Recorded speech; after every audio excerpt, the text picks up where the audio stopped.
မနေ့ကအပိုင်းကိုမှာမန်နေဂျာကိုဂတိပေးထားတဲ့အတိုင်းစုံစမ်းလာခဲ့တာကတော့ဘွန်အားစီကနေတဆင့်အိုဆောင်စေယုံထဲမှာခြေဦးပြန်ဖမ်းခံထားရတဲ့သတင်းပဲဖြစ်ပါတယ်လက်တလောမှာစေယုံကိုဖောက်ခွဲဖို့အစီအစဉ်ကလည်းရှိထားခဲ့တော့ဂျန်နက်ဆန်ကအရင်ထက်ဖို့မှုလက်ကူစွာဖောက်ခွဲရေးပစ္စည်းအသုံးပြုပြီးတော့မှစေယုံထဲကိုဝင်ရောက်လာနိုင်ခဲ့ပါတယ်လောင်ရင်ကိုဖောက်ကထွက်လာခဲ့တဲ့တဝါကြီးရန်ကလွတ်ဖို့ရန်သူ့သမီးလေးကိုတနက်နဲ့ချိန်ကဘုံမူကြီးထွက်ပြေးလာပါတယ်အနောက်ကနေဆက်လိုက်လာသေးတာကြောင့်တပ်သားတော်တော်များများကိုလက်နဲ့အပြည့်စုံနဲ့ဟန်တာခိုင်းပါတယ်တာသမီဇောကြောင့်ရေကုန်ရေခန့်လိုက်လာတဲ့တဝါကြီးကတနေရာအရောက်မှာနိုက်ထရိုဂျင်နဲ့တားကခဏတာထိမ့်ခံလိုက်ရပါတယ်ခိုးဝင်လာတဲ့ဂျန်နက်ဆန်ကလည်းပိုက်လိုင်းကားနေတဲ့ဆင့်ဝင်လာရင်အပိုင်းကိုမှာတုန်းကဂျပန်စစ်သား2ယောက်ကိုအမှောက်တိုက်လာခဲ့တဲ့ချေဦးအဖေနဲ့တွေ့ပါတယ်ချေဦးလည်းဒီမှာဖမ်းခံရတဲ့အကြောင်းကိုပြောပြပြီးမနှက်ဖြန်မနှက်ကိုရီးယားကနေတရုတ်ရှန်ဟိုင်းစီကိုစီးသွားမဲ့နှင်းမောလက်မှတ်ကိုထုတ်ပေးပါတယ်ချေဦးဟာစေယုံအုပ်ကြီးကိုပစ်တက်မှုနဲ့ရန်ထုတ်ခံထားရတာကြောင့်ဒီကလွတ်တာနဲ့တင်းမောနဲ့ထွက်ပြေးဖို့ပြောပါတယ်ဒီစေယုံမှာရှိတဲ့ကိစ္စတွေကိုတော့သူနဲ့အထားခဲ့ပြီးချေဦးကိုတွားကဲထုတ်ဖို့သာမှားပါတယ်ချေဦးအဖေကလည်းဘုံဖောက်ခွဲမဲ့အကြံကိုရိပ်မိပြီ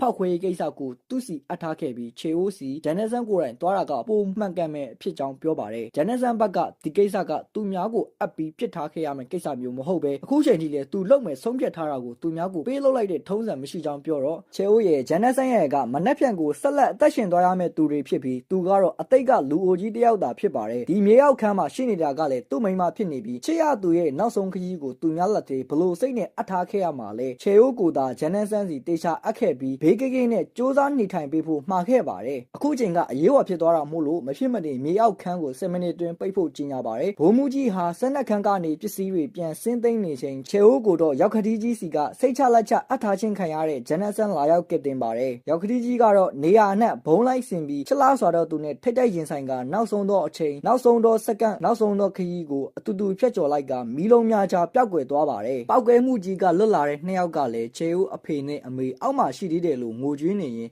ပြန်ဆင်းခဲ့ဖို့ပြင်းပြနေတာကြောင့်ချေအိုးအဖေရဲ့နောက်ဆုံးဆန္ဒဟာအတူတူလွတ်မြောက်အောင်လုပ်ဖို့ပဲဖြစ်တယ်လို့ချေအိုးကြားလိုက်တာနဲ့မိဘနှစ်ပါးအတွက်ယူကျုံမရငိုကြွေးနေခဲ့ပါတယ်မိသားစုနဲ့ညဘက်သမင်းတူတူစားတနေ့တာဖြစ်ပြမှုကိုညဘက်ပြန်ပြောရင်းရေမောပျော်ရွှင်ငင်းကုန်ကြတဲ့လူတိုင်းရနေကြတာမန်ဘဝကိုရချင်နေတဲ့ချေအိုးကအခုချိန်မှာလုံးဝမိသားစုဘဝကိုမရနိုင်ခဲ့တော့ပါဘူးမိတောင်မိခိုးတွေကြားလူအသက်များစွာတေကျေပျက်စီးထားခဲ့တဲ့ဆေးရုံမှာတော့အသက်တစ်ချောင်းကအတစ်တဖန်မွေးဖွားလာခဲ့ပါတယ်မြေအောက်ခန်းမှာဘုံမူးထွက်ပြေးနေရင်ဖမ်းခံထားရတဲ့မြောက်ကြားကကလေးမွေးချင်လာလို့ဘိုင်းနာလာပြီးအကူကြီးတောင်းတာနဲ့တိုက်ဆိုင်သွားတာဖြစ်လို့အမေဖြစ်သူညောင်ကြားအသက်မရှင်နိုင်တော့ပေမဲ့ကလေးကိုတော့အောင်မြင်စွာမွေးဖွားနိုင်ခဲ့ပါတယ်ပလော်ရိုက်နေတဲ့ဆေးရုံထဲကနေပြန်ထွက်ဖို့လမ်းရှာနေရင်ဗကြီးဆရာစာချီမိုတိုနဲ့တွေ့ကဆေးရှင်းတတော်ဆိုကြီးဖြစ်သွားဆုံးကမကူညီပေးနိုင်ခဲ့တာကြောင့်ဆေးရှင်းရဲ့သွေးသားဖြစ်တဲ့ချေအိုးကိုတော့အဆုံးထိကားစီးပြီးလွတ်မြောက်နိုင်အောင်လို့ကူညီပေးခဲ့ပါတယ်တနေရာမှာကားရက်ပြီးချေအိုးကသူ့ကိုယ်သာရှာနေကြတာဖြစ်လို့ဘယ်ချိန်ဖမ်းမိပြီးဘယ်ချိန်သေရမလဲမရေရတဲ့လမ်းခီးမှုတယောက်တည်းထွက်သွားမယ်ဆိုတာနဲ့မတိမငိမ်နဲ့ထွက်ပြေးနေရမယ့်ဘဝကိုလည်းဂျန်နက်ဆန်ကိုဆွဲမခေါ်နိုင်ကြောင်းပြောပါတယ်ရောက်ကတိကြီးကိုပေးထားတဲ့ဂတိဖြစ်တဲ့ချေအိုးဘေးနားမှာနေပြီးအဆုံးထိကောက်ွယ်ပေးသွားမှာမို့လုံးဝလက်လျှော့မှာမဟုတ်ကြောင်းမင်းမရှိရင်လေကိုဘွားကြီးကဆက်လက်မရှင်နိုင်ပါဘူးဆိုတဲ့တော်ကီလေးကြောင့်နှစ်ယောက်သားကျွန်တော်တို့မရနိုင်တဲ့ဘဝတစ်ခုကိုဆက်လျှောက်ရတော့မှာပဲဖြစ်ပါတယ်ရတနာဆိုင်ရင်အပေါင်းဆိုင်ကိုလူလွတ်ပြီးလိုအပ်တာတွေလာဖို့ခိုင်းပါတယ်မန်နေဂျာကကားနဲ့တွားရင်ရဲတွေရိမ့်မိနိုင်တာကြောင့်ကောင်လေးဖုံအားကစပိန်နဲ့တိတ်တဆိတ်တွားဖို့မှာပဲဖြစ်ပါတယ်လုံချုံမယ်လို့ထင်ရတဲ့ကောင်လေးရဲ့နောက်ကိုလေခေါင်မိုးပေါ်ကလူတစုကစောက်ကြည့်နေခဲ့ပါတယ်ဘဝအသစ်ကိုရှောက်လန်းမဲ့နှစ်ယောက်ကလည်းထွက်တော်မဲ့နေရာကိုရောက်နှင့်နေပြီးပစ္စည်းလာအဖို့ကိုစောက်နေပါတယ်ကောင်လေးဖုံအားကလည်းအသက်နိုင်ဆုံးခြေရာဖြောက်လာခဲ့တယ်လို့ဆေးရုံပောက်ကွဲမှုကမတိမကြေမပြတ်မစီးတဲ့တတော်ကြီးကလည်းအပြေးလွှားတနေရာကိုတွားနေခဲ့ပါတယ်ကောင်လေးဖုံအားကလည်းဂျန်နက်ဆန်တို့စီရောက်လာတယ်လို့ဘုံအားနောက်ကနေတဖက်တဲ့အချင်းနဲ့နာကျင်နေရတဲ့မာအေးတာကလည်းနင်ဂျာတတိုင်းနဲ့ရောက်ချလာပါတော့တယ်ဂျန်နက်ဆန်ကိုတဖက်သက်အများကြီးတဘောကြပေမဲ့ဆေးရုံတစ်ခုလုံးကိုအခုလိုဖောက်ခွဲသွားတာကတော့လုံလုံအားကြီးပြီးသူ့ကိုမရွေးပဲချေအိုးကိုသာရွေးချယ်ခဲ့လို့လေအချစ်ကြီးသူလိုအမျက်လဲကြီးတာကြောင့်နှစ်ယောက်လုံးကိုတက်လိုက်ဖို့နာကျင်နေတဲ့တဖက်သက်အချစ်သမားကြီးက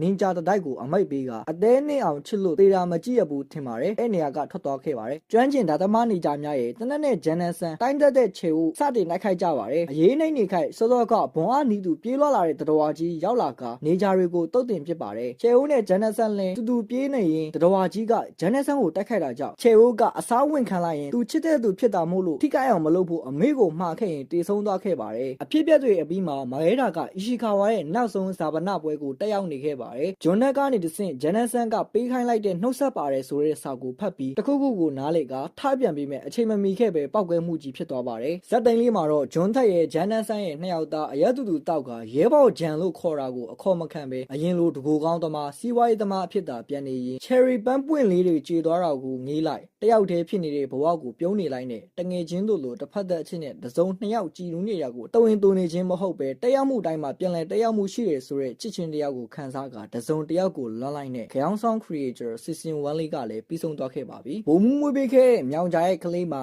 နာခြင်းအကောင်လေးပါလာတဲ့အဖြစ်ဘုံပေါက်လို့မသေးအချစ်ရှုံးလို့စိတ်သက်တင်နေတဲ့မာရဲတာစီကိုဘုံမူကနာခြင်းထည့်ရတဲ့ခွက်ကိုတိုက်တဲ့အဖြစ်တရဝါကြီးဖြစ်တဲ့ဆေးရှင်းကရေထဲမှာသူ့သမီးလေးကိုနာခြင်းအကောင်လေးပေးထားခဲ့ကခြေအိုးပြင်အသက်ရှင်လာတဲ့အဖြစ်ဂုတ်မှာဓာတ်နဲ့ခွဲရရှိနေပြီးခင်မီရဲ့ကိုရီးယားအချိန်ကာလနဲ့ဟိုဂျယ်လို့ခေါ်ခံလိုက်ရတဲ့ဂျန်နက်ဆန်နဲ့တော်တော်တူတဲ့လူကိုတွေးလိုက်ရတဲ့အဖြစ်အဲ့လိုနဲ့ခေါင်းဆောင် creator season 2လေးကိုမိတ်ဆက်ခဲ့ပါတယ်ခင်ဗျာ